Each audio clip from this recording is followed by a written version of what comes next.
En el mercado tech hubo como una montaña rusa. Hubo un boom de contrataciones, después layoffs masivos.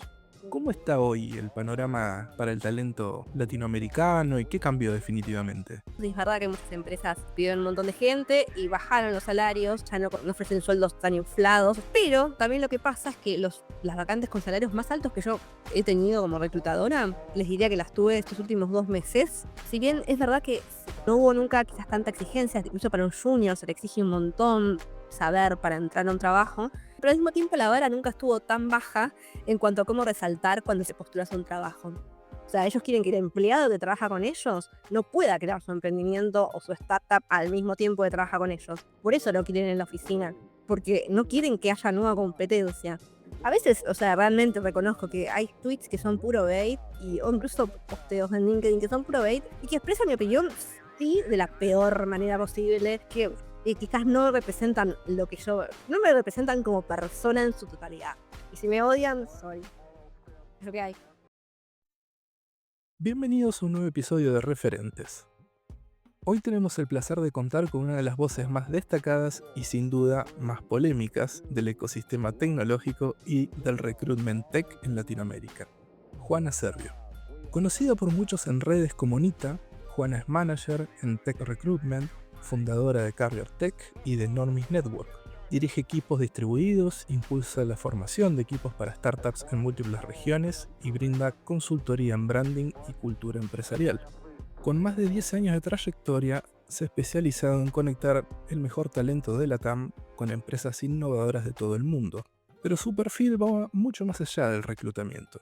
Licenciadas en Ciencias Antropológicas, Juan aplica una perspectiva única para entender la cultura organizacional y el encaje de las personas en los equipos. Además, es potente creadora de contenido en LinkedIn, X, TikTok y YouTube, donde comparte desde consejos para profesionales hasta opiniones sin filtro sobre diversos temas, generando debates y construyendo una marca personal que no deja a nadie indiferente.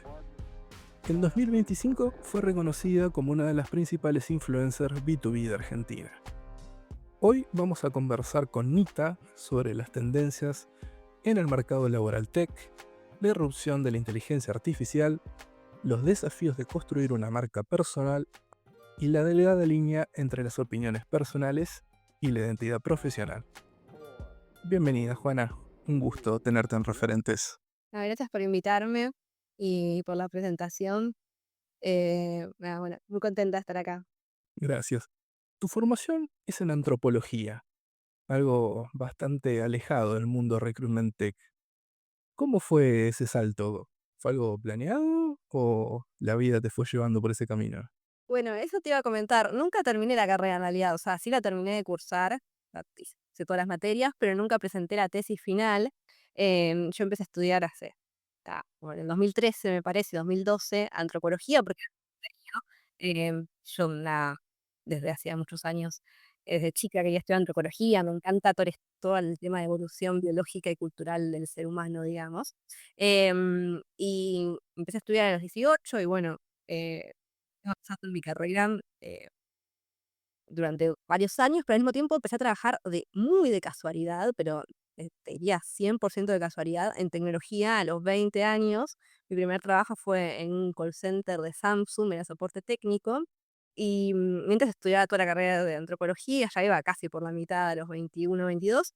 Y después salté también, después de un año en ese call center, que los que estuvieron en un call saben que es medio un horror, pero aprendí un montón de cosas, tanto de hardware como de software. Empecé a trabajar como administrativa en una pymes que era de sistemas logísticos, o sea, de software logístico. Y ahí yo no era un trabajo totalmente temporal, no me imaginaba que iba a hacer carrera en tecnología, pero bueno, después empecé a tomar más responsabilidades. Al principio era totalmente junior, después empecé a hacer más cosas, tanto de, no sé, cobranzas como de recursos humanos, y en 2018 decidí que nada, iba a dar un salto a algo que me gustara más que recursos humanos generalista, pero que probablemente no tuviera tanto que ver con la carrera que estaba terminando, y de hecho por eso no escribí la tesis ni la presenté, porque nada, empezó a ir muy bien en mi carrera de reclutadora.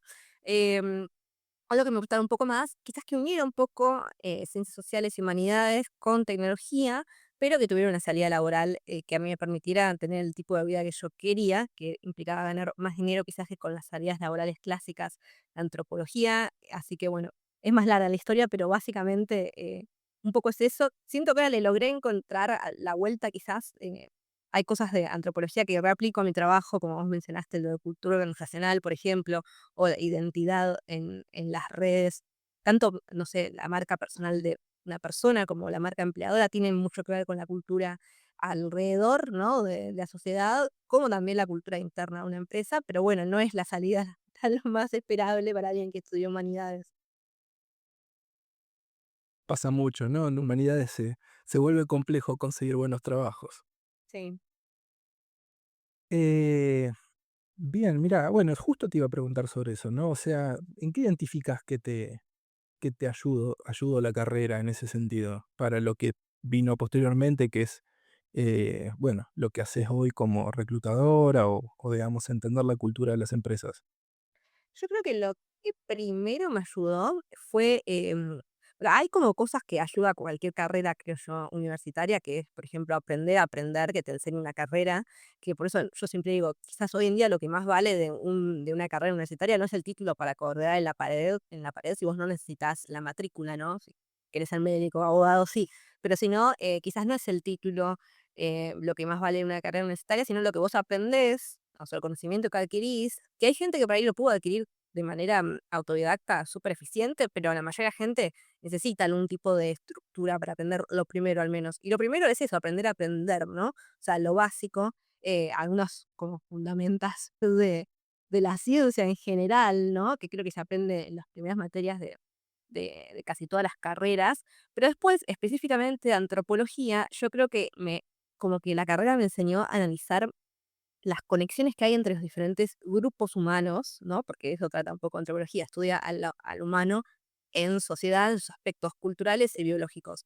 Y no solo estudia como uno cree las tribus de África o, no sé, ir a un grupo de tal cosa, estudiar, hacer una etnografía en ese grupo. No, también lo puedes analizar desde un lugar que no sea tan académico. Entonces yo cuando empecé a ser reclutadora, veía un montón de tendencias en LinkedIn o LinkedIn, por ejemplo, en cuanto a cómo los reclutadores ofrecían trabajos, cómo la gente buscaba trabajo, cómo se relacionaba y cómo no había a veces un match ahí porque era un desencuentro total. Yo además ya trabajaba en tecnología hace unos años, tenía muchos amigos programadores desde siempre, entonces también conocía por el lado personal un poco este mundo, y empecé a ver como que había formas muy easy, muy fáciles de quizás llegar a estas personas que buscaban trabajo y vos tenías propuestas de clientes.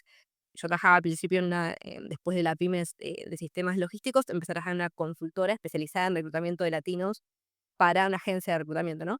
Para, más que nada Estados Unidos, pero todo el mundo. Entonces empecé a ver que, bueno, nosotros teníamos propuestas re buenas, pero a veces era difícil llegar a esas personas que ya tenían trabajo, que ya no buscaban abiertamente, activamente, pero sí, si vos sabías cómo encontrarlos o cómo llamar su atención, había indicios. Entonces, nada, cómo yo empecé a crear mi contenido o cómo empecé a hacer networking y relacionarme con otras personas, los análisis sobre el mercado que empecé a hacer en ese momento. Por ejemplo, yo me di cuenta que mucha gente quería saber, hablo de 2019, ¿no? Prepandemia, cómo trabajar desde Latinoamérica para afuera, pero no como empleado, que esta empresa ya tiene unas tiendas en días, ¿no? Como contractor, freelance, que hoy en día mucha gente sabe qué es esto, no sepa nadie sabía casi, o sea, solo los que trabajaban de eso. Entonces empecé a crear contenido sobre este tema. em, pero es difícil también al principio explicarlo a una persona, tenés que entender el grupo humano atrás que te está, leyendo, ¿no? O sea, si yo hubiera empezado a explicarlo como lo explico ahora, quizás asumiendo que todos saben lo básico, nadie me hubiera prestado atención, porque hubieran dicho: "No, no tengo ni idea qué dice esta persona, no sé, es raro". Así que bueno, hay todo un trabajo atrás de entender a la sociedad la audiencia a la que le estás hablando, que yo creo que si no tenés una mínima formación, que puede ser autodidacta también igual, hay gente que estudió sistemas y después le reinteresó estudiar algo más relacionado con psicología, tal vez, ¿no? También es útil. Yo soy acompañante terapéutica, que es una formación corta, así que también tengo por ahí, por ese lado, una formación en eso. Em, si vos no tenés un poco de entendimiento de cómo funciona la sociedad, quizás te quedas un poco atrás en estas cuestiones, creo yo. Totalmente. Ujú. Eh, ¿Qué opinas de la evolución de este concepto? recursos humanos, people, people and culture. ¿Qué opinas de esta evolución que uno, bueno, que lleva un tiempo dentro de del sector, fue viendo que se fue mínimamente renombrando, pero ha sido más un cambio cosmético o refleja algo más profundo? Y las 2 cosas, ¿no? A mí nunca me gustó mucho recursos humanos y de hecho, por ejemplo, la carrera en la UBA, la Universidad de Buenos Aires, no se llama recursos humanos, se llama, nunca me acuerdo si relaciones de trabajo, bueno, tiene otro nombre, pero porque es medio polémico el recursos humanos, es como un humano no debería ser un recurso, al menos no en el mismo sentido que otro un recurso es una computadora que le das a tu humano que trabaja en la empresa, al empleado, trabajador. Así que no veo mal que se cambie, pero sí es verdad que a veces, nada, People me parece un buen nombre, por ejemplo. People and Culture, en realidad, sí, depende cómo vos tengas armada el área de tu empresa. Si bien no te importa para nada la cultura de tu empresa porque no tenés armado nada relacionado con eso, capaz sí es un poco hipócrita ya People and Culture, sino que con People ya está, o puedes tener separado quizás, no sé, por ejemplo, Tech Recruitment, que se le puede decir también Talent Acquisition o adquisición de talento, reclutamiento y selección. Tech es porque es de tecnología, ¿no? También puede ser recruitment en general.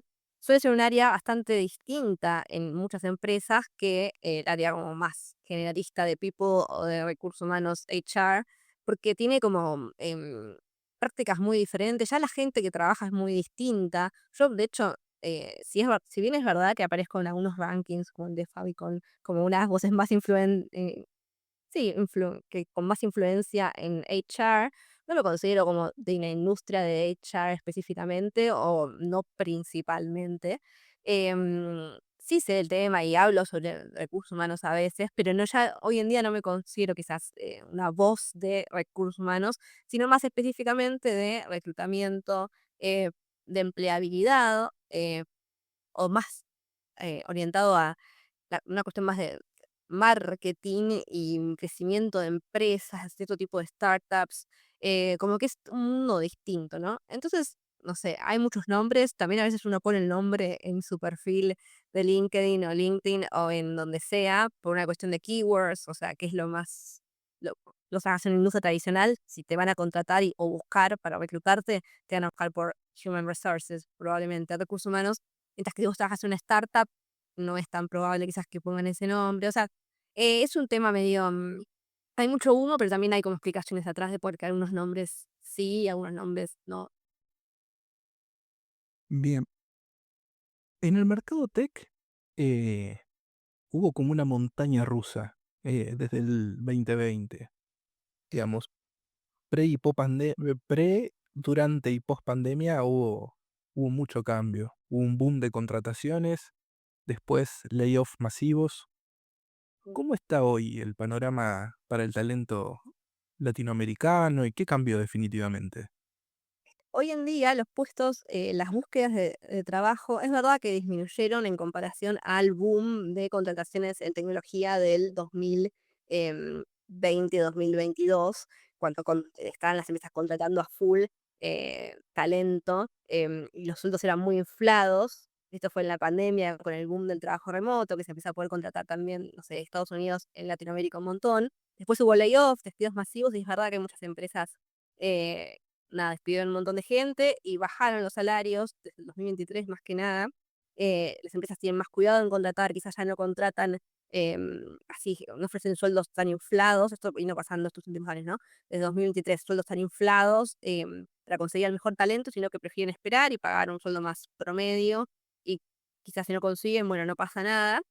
Pero también lo que pasa es que las vacantes con salarios más altos que yo he tenido como reclutadora, algunas de esas vacantes, les diría que las tuve estos últimos 2 meses, porque, está muy polarizado, ¿no? Hay vacantes muy bien pagas y no solo son técnicas como eran antes, algunas sí son técnicas relacionadas con inteligencia artificial, no solo con gente que pueda desarrollar productos de inteligencia artificial, software, sino con gente que sepa usarla, ¿no? Por ejemplo, para programar y para muchas otras cosas. Em, Esas 2 cosas, ¿no? Como que tenga una mejor productividad por usar inteligencia artificial, además de saber del tema y trabajar en empresas de ese ese ámbito, ¿no? Pero también otras vacantes que no son tan técnicas, como por ejemplo todo lo que es sales development, business development, o sea, ventas B2B, B2B, business to business, em, que son vacantes súper buscadas ya hace más de un año y que no requieren un conocimiento técnico tan grande. Tienes que saber, si trabajas en una empresa de tecnología, cosas como un reclutador tiene que saber, pero no saber codear o saber, no sé, nada tampoco de diseño, UX, no, sino conocer bien el mercado, tener muchos contactos, networking, generalmente saber inglés para trabajar o de Latinoamérica para Estados Unidos, o sea, buscando clientes, por ejemplo, consiguiéndole clientes, que esos clientes son otras empresas, a empresas de Latinoamérica y esos clientes son empresas de Estados Unidos o de Latinoamérica, pero Latinoamérica también hay, pero quizás igual necesitas saber inglés porque y la empresa tiene, no sé, partners de Estados Unidos o de Estados Unidos para Estados Unidos también, obviamente, y de otras regiones de Europa y otros países también.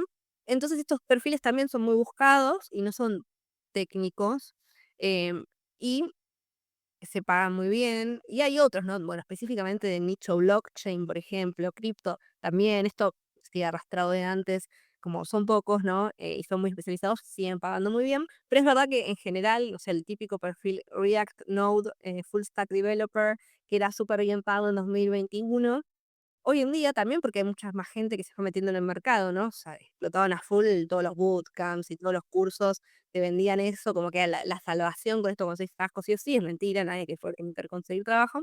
Entonces estos puestos, en ese momento eran súper bien pagos porque no había tanta gente con experiencia en eso y porque el mercado estaba distinto, ¿no? O sea, había más, no habían todos los layoffs todavía y hoy en día sigue habiendo puestos muy bien pagos de estos, pero la mayoría quizás tienen salarios más modestos y son más exigentes al mismo tiempo.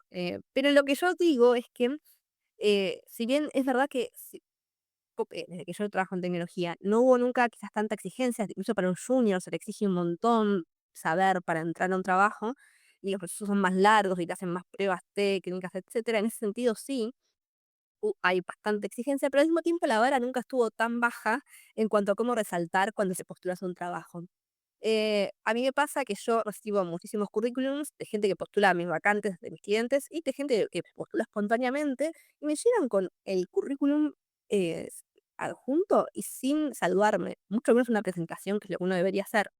Y no solo de gente desesperada buscando trabajo porque no tiene trabajo y está desesperada y uno entiende por ahí cómo les juegan contra esa desesperación, sino de gente que vio esta vacante que paga muy bien, que es una empresa interesante y decidió postular, que podría haberse tomado el tiempo para hacer algo bueno, para mostrar sus soft skills, y no lo hizo, y es muy extraño, incluso en puestos que necesitan, como estos de ventas que decía, necesitas mostrar cierta no, mucha capacidad de comunicación y de venderte a vos mismo, primero, para poder vender a una empresa. em, y es rarísimo, ¿no? Porque ahora mismo vos tenés incluso a ChatGPT, o lo básico, que te podría ayudar, pero al mismo tiempo también se ve que hay gente que lo usa mal, que por ahí es como el típico en la facultad, lo que cuentan los profesores en Twitter. Hacen todo el TP con ChatGPT y abajo dice la respuesta pegada, y pregunta, ¿necesitas más ayuda con esto? Contame y te ayudo, que es lo que ChatGPT les dijo. Entonces no estás usando una twist tan fácil para hacer una buena presentación, pero no está sabiendo aprovechar y hay algo que se rompió, creo yo, como, y bueno, esto está relacionado con lo que decía de antropología, que yo estudié antropología, se rompió quizás en cómo entendemos con la pandemia tal vez con el avance de la tecnología, cómo entendemos las relaciones humanas y todo este tema de inteligencia artificial que puede ser re útil para mucha gente, pero no sirve si al mismo tiempo y en paralelo no desarrollas skills comunicativas y de creatividad. Entonces es una contradicción constante entre muchas cosas lo que está pasando. Por eso está rarísimo, en mi opinión, el mercado hoy en día. ¿Y cómo definís el alcance de lo que hace un reclutador? O sea, ¿dónde empieza y dónde termina la responsabilidad con los candidatos y con la empresa? Depende muchísimo de qué tipo de reclutador seas y para qué tipo de empresa y en qué modalidad trabajes. En términos generales, o sea, para sacar algunos mitos, como desmentir algunas cosas que la gente cree, la primera, muy importante, el reclutador no decide nunca jamás, de los jamás es nunca, esto se lo juro, no va a pasar jamás, no decide cuál es el perfil que va a contratar la empresa. Esto no pasa, o sea, realmente no pasa, generalmente ni siquiera lo decide recursos humanos o people, sino que people en todo caso ayuda a armar o el lector ayudan a armar, depende de cuál sea la empresa, la job description y el perfil, pero el requerimiento de que necesita una nueva persona para trabajar lo pide un manager, el dueño de la empresa, un líder, quien sea, ¿no? Alguien lo pide que no es el reclutador, salvo que estés reclutando un reclutador del área de reclutamiento, ¿no? ¿Se entiende? O sea, lo decía este hiring manager, que es la persona que, nada, sabe qué tipo de perfil necesita su equipo, su empresa. O sea, puede ser el fundador de la empresa, un manager, puede ser muchas personas. Entonces, esto es un mito que a mí me resulta como también faltan como habilidades sociales y comunicativas y de análisis un poco, ir un poco más allá y por eso la gente no lo entiende. Me resulta extraño que haya gente que pueda creer que un reclutador no quiere contratar juniors. Me resulta absurdo. Es como, un reclutador va a querer hacer su trabajo bien y qué más fácil que reclutar un junior en el sentido de que vas a poder conseguir un montón de candidatos de sobra, pero va a haber un montón que buscan trabajo o trainee más aún y vas a poder elegir a los mejores y vas a quedar re bien con la empresa porque vas a darle oportunidades a personas que van a estar re contentas, te van a responder enseguida, siempre. O sea, a nosotros nos suele gustar reclutar juniors, incluso a si a alguien no le gusta, igualmente si se lo dan la tarea va a decir easy peasy, es fácil. O sea, esto es el primer mito, ¿no? El reclutador no decide qué perfiles contratar, puede aconsejar si le dan lugar, no siempre dan, no decide el sueldo para nada. Esta otra muy importante, no decide no mostrar el sueldo públicamente. Yo por suerte puedo casi siempre diría 95% de las veces, puedo mostrar el sueldo, lo cuento en las redes, en LinkedIn, en Twitter, porque mis clientes no tienen problema, o yo les explico, lo mejor para atraer gente es contar, no por ahí un número fijo, pero un rango salarial, más beneficios, qué es lo que ofrecen públicamente. Ya yo no voy a publicar tu nombre si te preocupa que la competencia lo sepa y no querés que otro, no voy a decir el nombre de la empresa, solo el rubro y qué hacen, pero vamos a poner el sueldo. Y si no, si a un cliente me dicen: "Prefiero que no, no tengo 100% definido", igual le digo: "Tenés que decirme un rango para que por privado, cuando la gente postule, yo se lo diga al primer contacto", ¿no? Puede ser un rango amplio, incluso a veces podría ser un rango amplio si están dispuestos a contratar diferentes seniorities o, tienen como diferentes sutilezas que están dispuestos a considerar, pero tenés que tener un rango. Bueno, la gente se queja de que los reclutadores no comparten el sueldo, como si fuera culpa del reclutador. No, es un empleado más, recibe órdenes, si no las sigue, lo echan. Esto es un alcance también importante. Otra que esta es re controversial y en esta es más discutible, las que acabo de decir son novedades y cualquier persona que conozca la industria sabe que es así, pero esta es más discutible, el feedback, falta de feedback de los reclutadores a los candidatos. Esto es un problemón y yo lo he visto. El ghosting, ¿no? Que te ghosten, está de los dos lados. Te ghostean reclutadores y te ghostean también candidatos.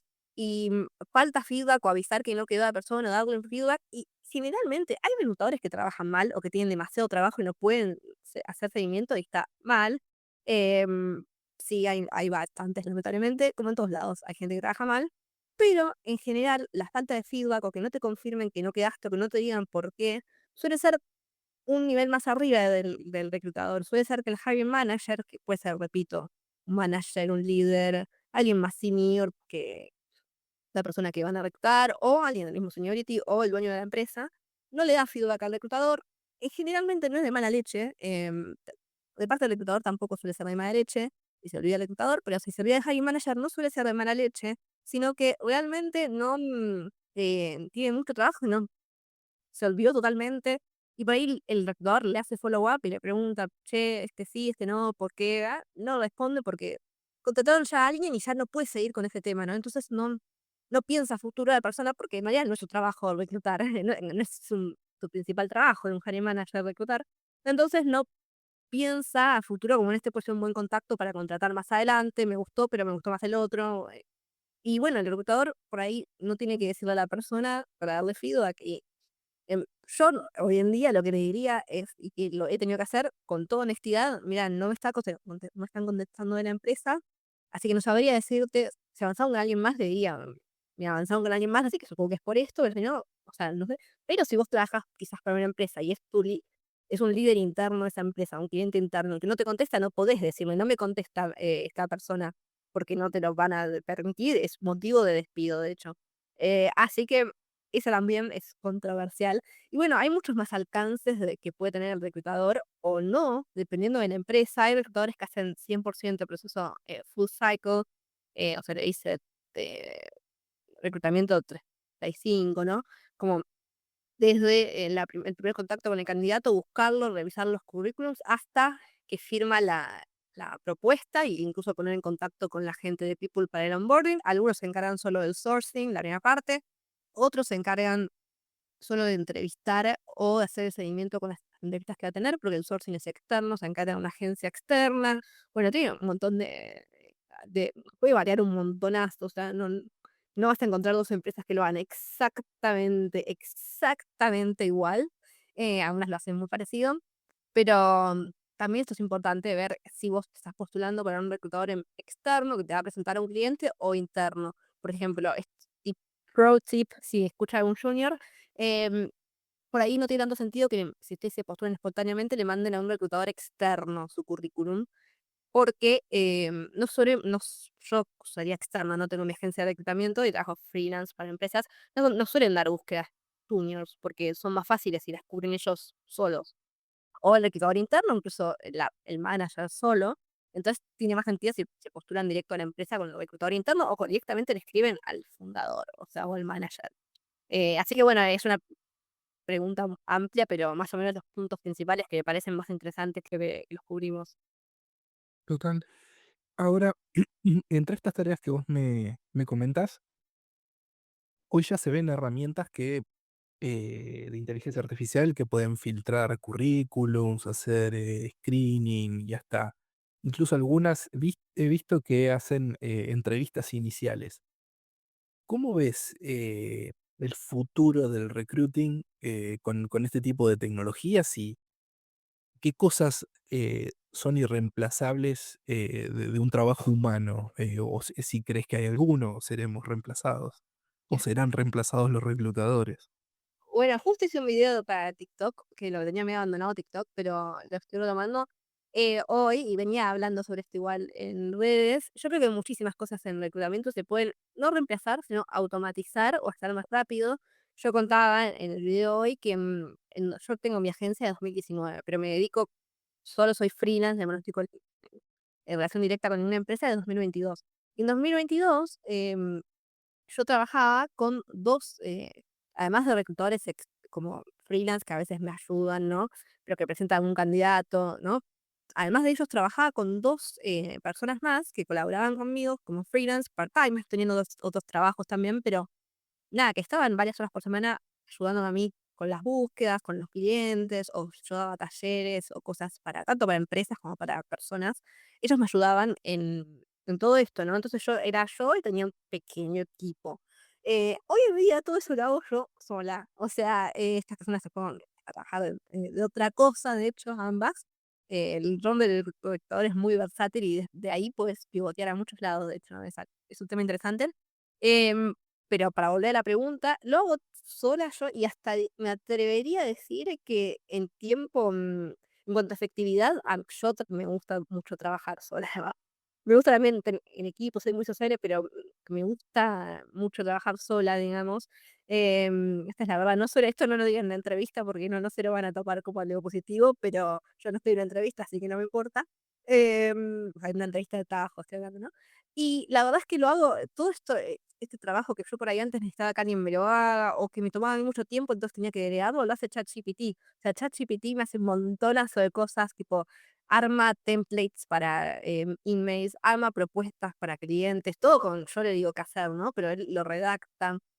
Me ayuda a revisar perfiles, yo obvio los reviso siempre primero, pero por ahí a veces me queda una duda, entonces le digo: Este me parece que va bien por esto, ¿qué te parece?". Y a veces nota sutilezas que yo no noto, a veces se equivoca también y flashea cosas y yo le digo: "No, no es así", y ahí como ya igual lo entrené y ya casi no se equivoca. Es como mi asistente y un consultor al mismo tiempo. Entonces, hay un montón de cosas que se pueden automatizar. Yo sigo mirando los currículums, es raro que una empresa no haya alguien que los mire, que sea 100% automatizado. De hecho, me dio mucha curiosidad este tema, así que hace unos meses me presenté yo misma a puestos donde era todo el proceso automatizado y en el medio me dejaron de contestar, o sea, hay algo que falla ahí. Después me fijé y no contrataron a nadie para ese puesto, sé que quizás fuera falsa la propuesta o más probablemente no esté funcionando, yo no creo que se pueda automatizar hoy en día todo el proceso de reclutamiento o basado todo por inteligencia artificial. He probado, me postulé para esto mismo específicamente, para probar que me entreviste una AI. Para mí me entrevistó bien, no tan bien como lo podría haber hecho un muy buen recruiter, pero mejor a lo que lo muchísimo mejor a lo que lo podría haber hecho un recruiter mediocre. Pero hay que ver cómo eso que hacen después. ¿Alguien lee la transcripción de entrevista? Podría funcionar, la verdad. O sea, si alguien la lee, me parece que y las preguntas que me fue haciendo en base a lo que yo le decía, la AI fueron adecuadas. Si alguien la lee, va a tener una información bastante certera. Ahora, si nadie la lee y es la inteligencia artificial la que toma la decisión de si sigue con el perfil de la persona o no, pifia absoluto, en mi opinión, porque la inteligencia artificial no entiende muchas sutilezas. Por ejemplo, hoy, ayer creo, miraba que alguien que están desarrollando como un software que filtra candidatos. Entonces, y esa persona me pareció muy interesante. Le decía a la gente, déjame el perfil que estás buscando y y nuestra software te va a dar, inteligencia artificial te va a dar una lista de candidatos. Lo probé con alguien que estaba buscando y veo que algunos estaban bien, pero otros no estaban bien, porque la inteligencia artificial no entiende algunas sutilezas como esto, por ejemplo. Pedía que tuvieran experiencia en tal industria y en startups. Y la inteligencia artificial no entiende del todo bien, creo, qué es startups, entonces tiraba algunos perfiles que no tenían exactamente como experiencia en startups, o tiraba perfiles que tenían experiencia en otros puestos en startups, o en otros puestos no sé, por ejemplo, quería que tuvieran experiencia en fintech, que tenían experiencia en puestos, no sé, administrativos en una fintech hace unos años, pero en el puesto que estaban buscando en ese momento no era en fintech, entonces no servía y como que esas sutilezas, como esos career paths que uno conoce como reclutador, que es conocimiento muy específico del mercado que vos tenés después de muchos años o de mucho análisis y absorber mucha información y procesarla con tu mente humana, le falta todavía.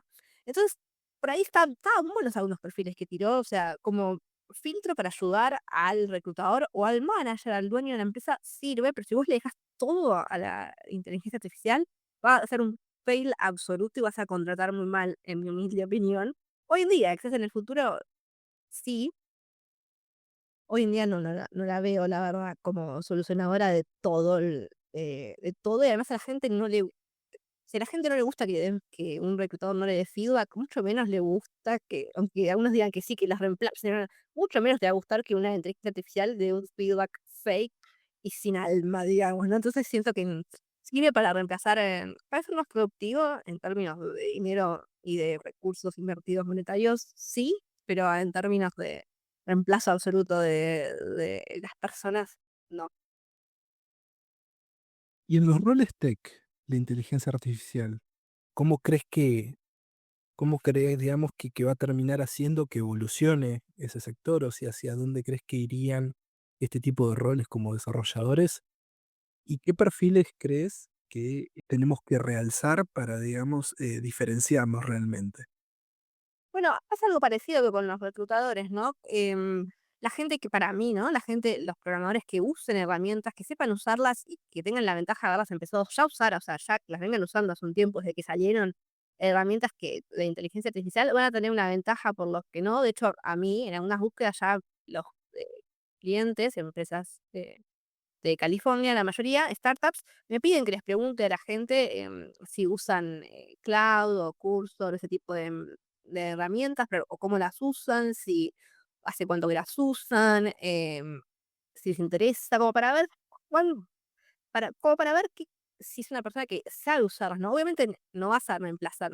Si alguien te dice, no, yo estoy así, hago un clic y después me rasco todo el día y no hago nada más porque ya tengo todo lo hago todo con AI, no va a funcionar, no.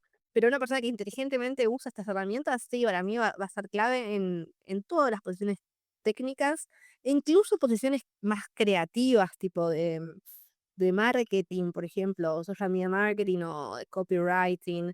em, no se van a poder reemplazar fácilmente, o al menos hoy en día no se pueden reemplazar, creo yo, por inteligencia artificial, pero sí para crear más cosas mejor y más rápido codo a codo con la persona, ¿no?, que lo está haciendo, se van a usar un montón, se están usando ya, solo que ahora no todas las empresas avivan de pedir este requisito, o sea, porque algunas personas que trabajan ahí no lo saben, pero lo que va a pasar es que cuando vean, o sea, cuando tengan que ascender a alguien, ¿no? 2 personas trabajan, lo que sea, programador, diseñador, analista de marketing, lo que fuera, 2 personas trabajan. Una tiene una velocidad increíble, resuelve, lo hace re bien, y la otra supera todas las expectativas. Y la otra más o menos, no está bien, pero no destaca. Ahora vas a ascender a la que no hay sutilezas, ¿no? Podría pasar que no, sí, pero en general va a tener más éxito esa. Y si tienen que hacer un layoff, a la que van a echar, a la que es a la que es menos productiva, y esa persona, la que está haciendo lo mejor, digamos, está usando inteligencia artificial probablemente, está automatizando las tareas no creativas. También seguramente haya gente que lo haga mal porque automatice demasiado, quizás para tener 2 trabajos, por ejemplo, o 3, y se ha visto que hay gente como y entonces esta la van a echar también, la que consuma la inteligencia artificial. Entonces, yo creo que sí es un gran diferencial, no solo inteligencia artificial, un montón de otras herramientas, relacionadas con, herramientas técnicas, y al mismo tiempo esta parte más creativa que uno tiene que desarrollar para destacar también. O sea que no lo ves como una amenaza o digamos que algo que te reemplace directamente, sino que sí un tipo de tecnología que hay que empezar a manejar para destacar o digamos ya hasta incluso para poder formar parte dentro del sector, pero digamos no algo que te reemplace de manera directa. Yo no lo veo como una amenaza para mí, porque tengo mucha confianza en que lo sé usar bien y que me voy a poder adaptar a los cambios. Sí creo que es una amenaza para, no diría, no me gusta para la amenaza, pero creo que va a ser extremadamente disruptivo en un mal sentido, hasta debería para la sociedad en general, porque toda esta gente que va a quedar afuera, porque se necesitan menos personas en realidad, no va a reemplazar totalmente a las personas, pero sí se necesita menos mano de obra, si uno lo quiere decir con términos tradicionales. ¿De qué va a trabajar esta gente? Van a surgir nuevos puestos, eso es verdad. El prompt engineer no existía antes. Bueno, algunos nuevos puestos van a surgir, quizás se revaloricen más otros puestos. No sé, yo le dije a mi masajista el otro día, eh, ella trabaja hace tiempo ya de masajista, pero le dije, ¿sabías que es uno de los roles menos reemplazables por la inteligencia artificial? Y nada, o sea, ponerle onda a difundir tu trabajo en redes y te vas a llenar de guita, o sea, puedes contratar más gente, que al mismo tiempo más gente está sentada trabajando y le duele la espalda. O sea, hay roles que quizás se revaloricen, más manuales también, pero aún así no se va a lograr como absorber toda esta mano de obra, digamos, todos estos empleados que queden afuera. Entonces, si bien yo no lo siento para mí y para la mayoría de gente que me rodea, siento que somos personas bastante queremos estas 2 cosas, ¿no? Como, tecnología más una parte más humana, entonces no creo que en lo personal y mi círculo cercano nos vayan a reemplazar tan fácilmente, pero sí es verdad que hay mucha gente que se va a quedar sin trabajo y eso influye en todo lo, más sumado a las crisis, diferentes crisis que cada país tiene, que la mayoría de los países tienen, económicas, sociales, lo que fuera, va a ser un tema medio grave y yo siempre pienso que es similar a la crisis del 29, Estados Unidos, que las empresas eventual al principio van a tener como mucha más ganancia y van a lograr como lo que buscaban, ¿no? Y algunos freelancers individualmente, espero yo ser una, vamos a tener también más ganancia y vamos a poder tomar más clientes y las empresas lo mismo, van a poder vender más pagando menos a empleados, o un montón de cuestiones. Pero después eventualmente a quién le van a vender si la gente no tiene trabajo, si cada vez más gente no tiene trabajo y está desempleada y va a haber una especie de crisis ahí y bueno, habrá que ver cómo se reconfigura la sociedad, puede salir excelente o puede ser, bueno, hay tantas opciones que no puede ser el principio del apocalipsis tecnológico, no lo sé. Leo de Sí. capaz. Sí, sí. Es un mundo, digamos, un futuro con bastante incertidumbre en ese sentido. Muy incierto, sí. Em, Hay otra tendencia que ocurrió durante la pandemia, que fue justamente de manera forzada el hecho de que se permita empezar a hacer trabajo remoto. Y una cosa que se creía que se iba a sostener, que ya era un cambio cultural fuerte, en el último tiempo lo que empezó a pasar es que muchas empresas volvieron a tomar la decisión de vengan de nuevo a trabajar de manera presencial. Y hoy se ven mucho búsquedas que son más bien híbridas, bueno, hay de todo, pero digamos, hubo un clic nuevamente. De hecho, hay empresas que han forzado directamente a decirle a todos sus empleados, empresas muy importantes, como Amazon, vengan todos nuevamente a trabajar de manera presencial. ¿Cómo ves esta, digamos, esta tendencia? ¿Cómo crees que va a terminar esta tensión? Bueno, es un tema interesante también. Amazon, para quienes no sepan, es conocida por su pésima cultura interna, ¿no? Como por su pésima cultura empresarial, si bien a nivel técnico es un desafío interesante, dice la gente que trabaja ahí, En AWS, por ejemplo, en general la gente se va enseguida, a diferencia de lo que pasa en otras empresas reconocidas, porque tienen como tratos raros con los empleados, así que no me sorprende que hayan llamado a la gente a las oficinas. Em, Obviamente habrá gente más estructurada y más que le gustará la cultura de Amazon, pero bueno, no es sorprendente.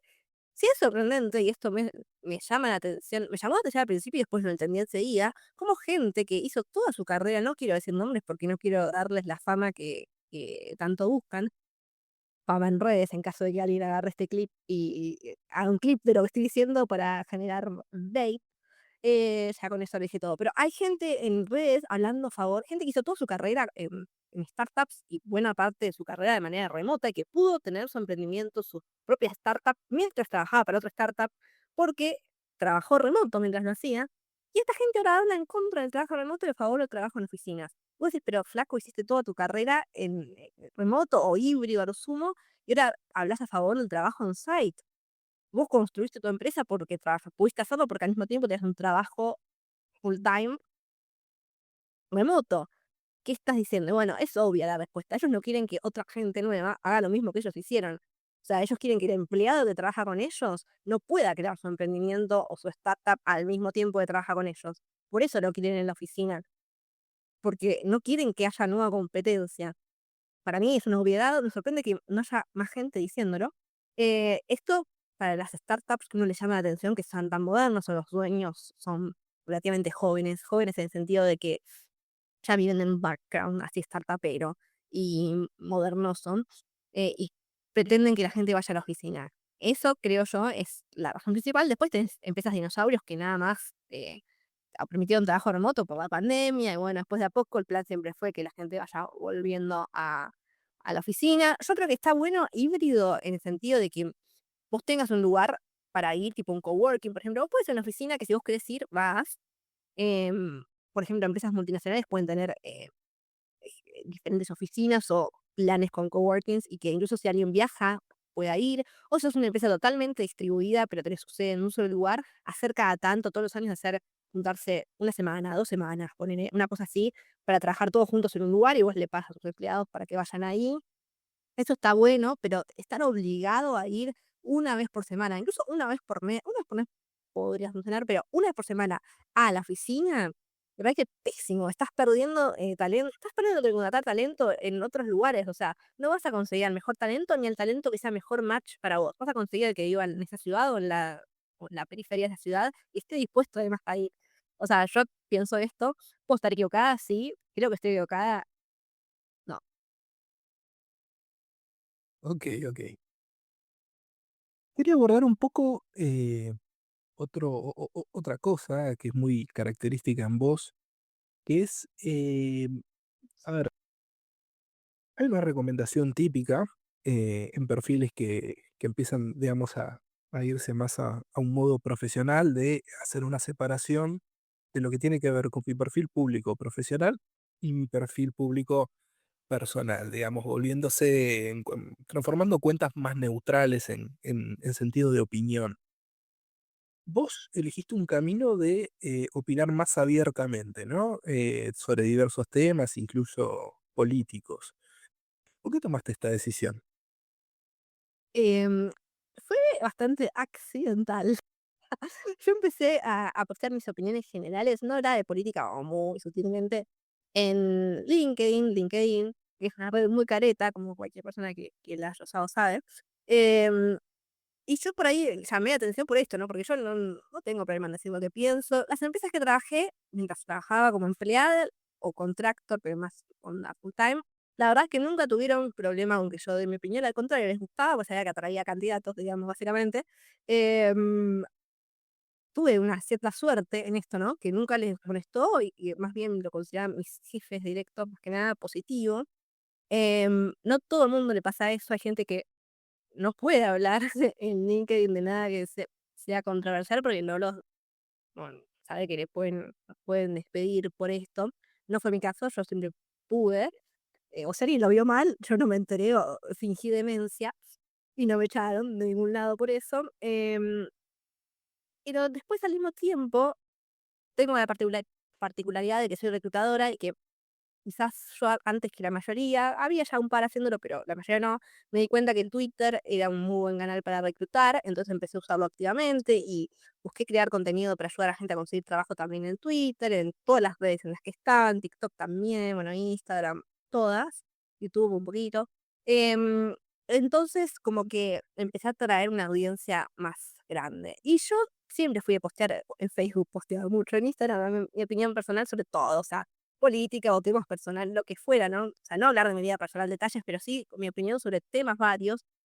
Y yo, por cómo soy, no iba a dejar de hacerlo porque, porque esa red la estuviera usando para trabajar, la verdad. Es como que no.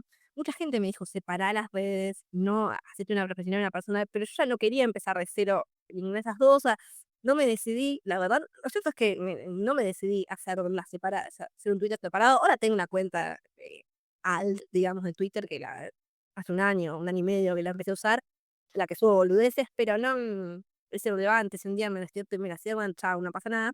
Em, pero mi cuenta principal como que nunca me decidí a hacerla solo de trabajo y viéndolo en retrospectiva, creo que fue un gran acierto, pero no es un acierto que diría no es por presumir, pero la mayoría de la gente podría haber aprovechado, porque realmente en este contexto, siempre fue muy controversial y yo siempre recibí de todos la de todo de todo el espectro político, recibí hate, solo por expresar mi humilde opinión, que quizás la expreso de manera controversial y reitera, sí, pero es mi opinión y yo tengo todo el derecho, me ampara la ley.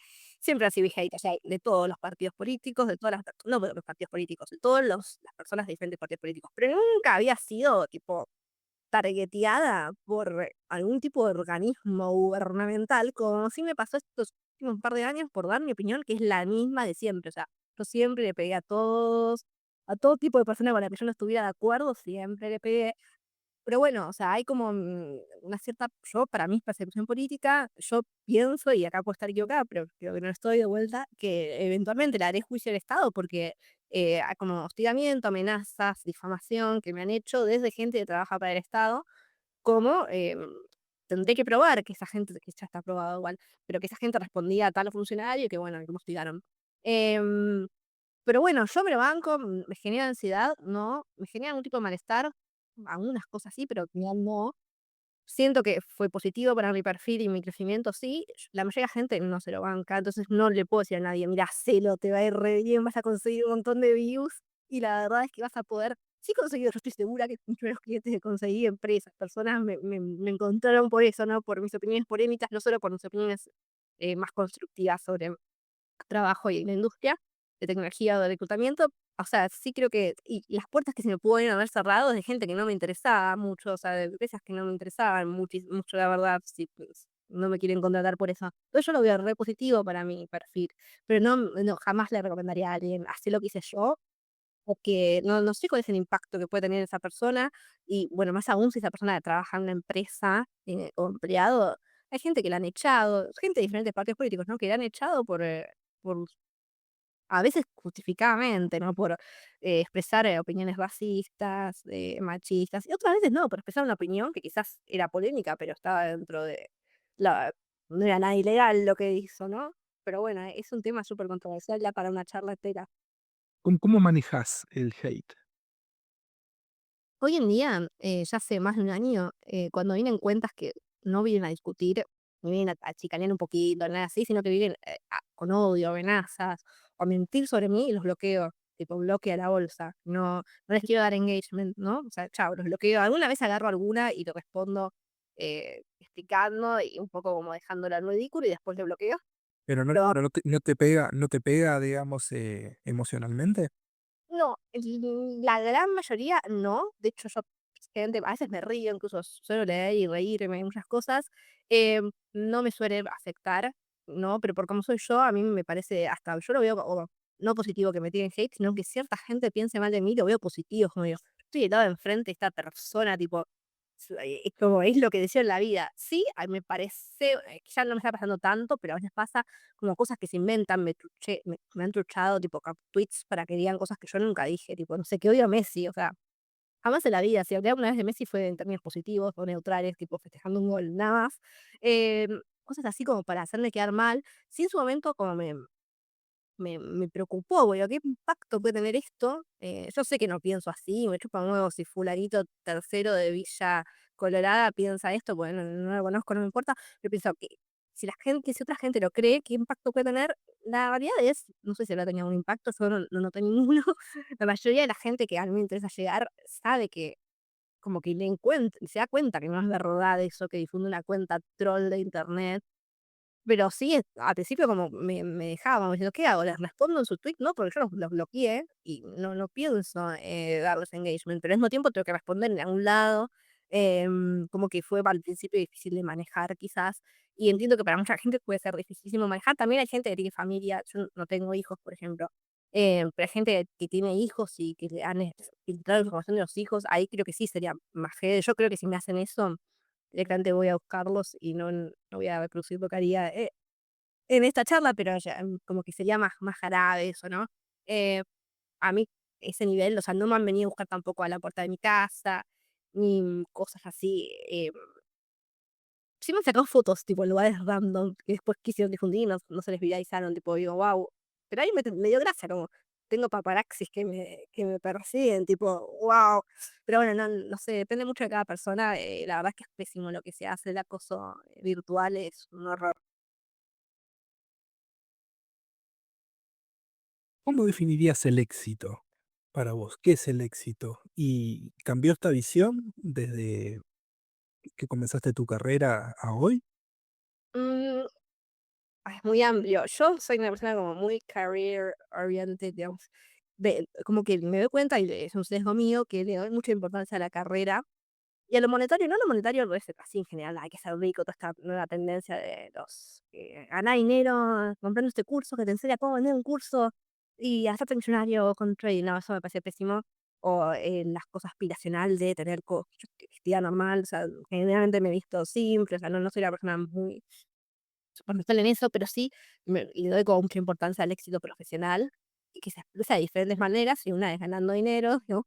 Como monetizando, no es la palabra monetizar, pero como haciendo rendir bien lo que tu trabajo también se expresa de otras formas, reconocimiento, no sé, los científicos del CONICET que hicieron el streaming, eh, mm, que no solo es gente hiperformada con un montón de trayectoria, sino que logró, por una temática inusual, atraer un montón de audiencia al streaming de abajo del agua, bajo el mar. eh, Hace poco fue, que no sé, gente me parece súper exitosa lo que hizo, me parece espectacular. Entonces hay muchas formas, ¿no? Pero yo creo que más que nada el éxito yo lo definiría con estar orgulloso de uno mismo, conforme, si lo ves en el sentido profesional, conforme con tu carrera, no solo con el dinero que ganas en tu carrera, que es una parte, sino con el crecimiento que tuviste, o cómo pudiste ayudar a otras personas, o cómo pudiste crecer en tal área. Y si no, en general, o sea, con estar conforme con y orgulloso de lo que haces. A mí, por ejemplo, me importa mucho, no sé, me di cuenta hace no tanto que me súper importa que mis padres estén orgullosos o que la gente que me rodea me esté orgullosa de mí como yo estoy orgullosa de ellos. Pero esa, bueno, es mi definición personal, es muy subjetivo, me parece. Totalmente. Em, ok, bueno, y ya para cerrar y no sacarte más tiempo, ¿qué pregunta no te hice y te gustaría que te hubiese hecho? Ay, no sé, que me cubrimos varios temas. O no sé, o alguna cosa que quisieras aclarar de alguna de tus tantas polémicas. Hay tantas que no sé con cuál empezar. Em, bueno, hay muchas cosas que podría aclarar. Hay un tema que me parece muy gracioso que es bastante actual y que es, cómo alguna gente todavía no entiende, no solo lo que yo hago, sino lo que otra gente hace en redes, ¿no? Que por ahí, la gente, es lo que hablábamos al principio. Yo, por ejemplo, tengo una visión que me gusta mucho analizar la sociedad y los nichos, ¿no? Quizás por mi formación antropológica, pero hay gente que no le gusta hacer eso. Entonces tiene esta idea de poner un tuit mío con una opinión polemiquísima. Yo a veces, o sea, realmente reconozco que hay tweets que son puro bait o incluso posteos en LinkedIn que son puro bait y que expresan mi opinión sí, de la peor manera posible, que quizás no representan lo que yo no me representan como persona en su totalidad. Entonces vos ves ese tweet y capaz yo si lo veo me parecería antipático, o diría: "Tiene razón, pero mirá cómo te lo está diciendo". Entonces hay gente que lo ve y dice: "Esta persona es una basura". Si se expresa así es porque no debe de saber nada, o porque no debe ser una malísima persona, una psicópata. Está bien, de hecho, pensar eso cuando recién lo lees, pero si vos te interesa, crecer como ser humano y entender cómo funciona la sociedad, y te genera una impresión tan fuerte esa persona, y esto es lo que yo hago cuando veo, pasa esto con otra gente, entras y investigas su perfil. Y ahí ves, ¿esta persona realmente es una basura humana o es una persona que está hateando y no se enten o sea, yo desde mi subjetividad me sentí tocado y entendí cualquiera que se hace de su tweet, o ella se expresó a propósito ambiguamente, y ahí te das cuenta que no en general, la gente, es hasta un poquito cruel a veces en cómo expresa algo, pero porque no está pensando en lo que otros van a pensar y no está pensando: "Esto me define como persona", lo que digo. Después vos ves que cada 3 tweets así medio como polémicos míos, hay 7 tweets donde estoy ayudando a gente a conseguir trabajo gratis de onda y respondo consultas de gente que no conozco. Entonces, tu conclusión puede ser, la conclusión que yo sacaría es: "Mira, es polémica, si te metes con ella la vas a pasar re mal, pero la verdad es que es re bueno el trabajo que hace porque ayuda a un montón de gente y la investigué profesionalmente y tiene un montón de clientes que son esas como bastante interesantes". Entonces, mi opinión, pues, la opinión de la persona puede seguir siendo negativa sobre mí, pero con contexto. Hay gente que no lo hace, pero eso ya depende mucho yo creo que hay como un tema de autoestima, de esas personas, ¿no? Cuando les genera un sentimiento negativo tan fuerte que los lleva al odio a alguien que no conocen y que no les hizo nada personalmente. Es otra cosa, la mayoría de gente que dice que yo los bardeo, les peleo, los dice algo, lo que fuera, casi siempre, no te digo siempre, pero casi siempre empezaron ellos. Ellos vienen a agredirme gratuitamente y bueno, yo no tengo la culpa si soy mejor oradora, mejor mi retórica es mejor, mis respuestas son más picantes y además no me importa en lo absoluto esa persona y no me pongo triste si me bardean. Bueno, eso ya pues un poco mi visión de los bardos en redes. No hagan lo que yo hago, salvo que piensen como yo pienso. Bueno, muchísimas gracias, Juana. Ha sido una conversación muy rica y llena de matices. Gracias por compartirla con nosotros, la audiencia de referentes. Te seguimos leyendo por las redes y viendo las ofertas de trabajo que bueno, son bastante interesantes muchas. Muchas gracias. No, a ustedes por escuchar, bueno, a vos por hacerme preguntas que estuvieron muy buenas y la gente que se haya quedado hasta el final, gracias. Y si me odian, sorry, es lo que hay.